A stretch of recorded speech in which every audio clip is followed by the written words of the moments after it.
Ndugu yangu, usikubali kufa ukiwa gugu. Tafakari ya maandiko matakatifu ya siku hii ya leo kadiri ya mwinjili Mathayo, ile sura ya 13 aya ya 36 hadi 43.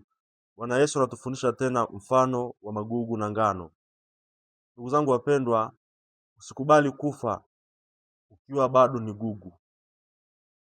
Tafsiri yake ni kwamba katika maisha yetu Kristo anatualika kila mmoja wetu katika shamba la kanisa lake kwa njia ya ubatizo. Lakini ndugu zangu, mara nyingine tunaweza tukabaki kuwa ni Wakristo lakini bado tunamtumikia yule muovu. Msiba mkubwa sio ule wa mtu mwenye cheo kikubwa au wa mtu aliyefariki kwa ajali au wa mtu aliyefariki pengine akiwa ameacha familia kubwa inamhitaji, au msiba wa yule mtu maskini. Msiba mkubwa ndugu zangu ni yule mtu ambaye anakufa na bado akabaki gugu, hajajipatanisha na Mungu na hajatengeneza urafiki wake na Kristo. Ndugu zangu, pointi ya kwanza au wazo la kwanza ambalo nataka tutafakari pamoja ni kwamba gugu mara nyingi linaishi karibu na ngano, lakini si ngano. Gugu linaishi karibu na ngano, lakini si ngano. Kuna watu ambao wanabatizwa lakini bado wanafunga maagano tena na yule muovu. Kuna watu ambao wanakwenda kanisani kila siku lakini kwa upande mwingine ni watu ambao wanafanya maovu makubwa kiasi kwamba hata huwezi kuyaeleza kwenye masikio ya watu. Kuna watu ambao wanasali rozari kila siku kule nyumbani lakini hawapendi wake zao, hawapendi watoto wao. Kuna watu ambao ni viongozi wa kanisa lakini wanatumia madaraka yao kwa ajili ya maslahi yao binafsi. Ndugu zangu wapendwa, Yesu anasema mtawatambua kwa matunda yao, kadiri ya mwinjili Mathayo ile sura ya 7 aya ya 16. Ndugu zangu wapendwa, kuwa karibu na vitu vitakatifu sio garantii ya kuwa mtakatifu. Na kwa sababu hiyo ndugu zangu, usikubali kufa ukabaki kuwa ni gugu. Ndugu zangu, gugu linaishi karibu na ngano lakini si ngano. Wewe usikubali kubaki gugu mpaka mwisho. Wazo la pili ni kwamba Mungu anatupa muda wa kutubu na sio kuzoea dhambi. Yesu anapotoa mfano huu kusema kwamba yaacheni magugu ya kuwe na ngano pamoja. Hiki ni kiashiria cha huruma ya Mwenyezi Mungu.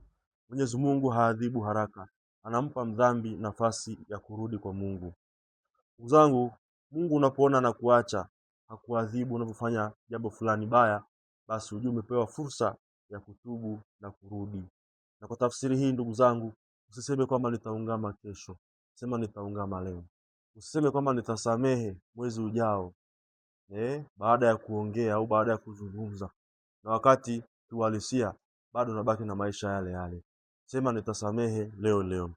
Usiseme kwamba nitapatana ndugu yangu pengine mwaka ujao, patana naye leo. Usiseme kwamba nitawalipa watu madeni yao baada ya mwaka huu kuisha. Ikiwezekana fanya hivyo leo leo. Ndugu zangu wapendwa, maandiko matakatifu yanasema ingekuwa heri leo msikie sauti yake, msifanye migumu mioyo yenu. Na leo kama mtaisikia sauti yake, msifanye migumu mioyo yenu, kadiri ya Waebrania ile sura ya 3 aya 15, ni mwaliko kwamba sisi tunapaswa kulainisha mioyo yetu, kuisikiliza sauti ya Mwenyezi Mungu na kufanya haraka kufanya toba. Tusichukulie na kuipuuzia huruma ya Mwenyezi Mungu. Mungu anaposubiri anatupatia muda wa kutubu, na kama tutashindwa kufanya hivyo, basi hukumu inakuja. Na wazo la mwisho, ukifa ukiwa gugu hutakuwa na nafasi nyingine ya kutubu. Ndugu zangu, kifo kinahitimisha maamuzi ya mwanadamu katika ulimwengu huu. Kama mtu akifa akiwa na dhambi ya mauti, anabaki kuwa ni gugu, tayari ameshachagua upande wa yule muovu. Na kwa sababu hiyo basi ndugu zangu, usikubali kufa ukiwa gugu, maana hakuna nafasi ya pili baada ya kufa, isipokuwa kwa wale tu ambao wanayo neema ile ya utakaso na hawajakamilika. Wao wanaweza kwa maombezi ya watakatifu na watu walioko duniani kwenda kutumikia kifungo chao kule toharani. Lakini ndugu zangu, ukiondoka ukiwa na dhambi ya mauti, dhambi ya makusudi, au dhambi ile ambayo mtu anaitenda akiwa anajua kwamba ni dhambi na ni kubwa, basi anabaki kuwa ni gugu kwa milele yote, na gugu hilo linatupwa motoni milele. Kwa hiyo ndugu zangu wapendwa, siku ile ya mwisho hutaulizwa ulikuwa na cheo kiasi gani, au pengine ulikuwa unajulikana na watu wangapi, au ulichangia kiasi gani katika ujenzi wa jamii au kanisa. Utaulizwa, je, uliishi kama mwana wa Mungu au uliishi kama mwana wa yule muovu? Je, ulitubu? Je, ulimpenda Mungu? Ulimpenda jirani? Hayo ndio maswali ambayo utaulizwa. Kwa wale ambao watajitahidi kuwa ngano, ambao watajibidisha mpaka mwisho na kuondoka duniani wakibaki kuwa ni ngano, kadiri ya Injili ya Mathayo hiyo sura ya 13 aya 43, kuna ahadi nzuri.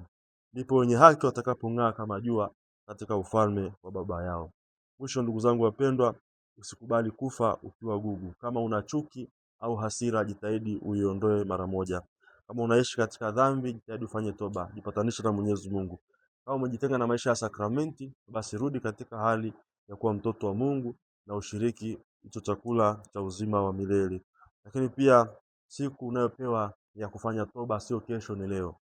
Ndugu zangu, kumbuka, Mungu hahukumu historia yako.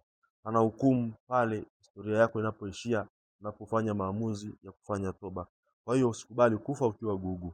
Utukufu wa maisha ya kila siku sio kuishi miaka mingi, bali ni kufa katika umri wowote ukiwa na urafiki wa Mungu. Tafadhali usiache kulike, kushare na kusubscribe katika Habari Njema Channel ili uendelee kuwa wa kwanza kupokea habari motomoto zinazokujia siku za usoni. Na acha comments zako hapo chini. Hii ni tafakari ya siku ya Jumanne katika kipindi cha mwaka, na ni injili ile ya Mathayo sura ile ya 13 aya ya 36 hadi aya ya 43. Leo ikiwa ni tarehe 28, na kutakia baraka zote za siku hii ya leo. Kazi zako unazozifanya zikawe ni kazi za baraka na neema. Na Mwenyezi Mungu akubariki, Baba na Mwana na Roho Mtakatifu. Amina. Nikutakie wakati mwema.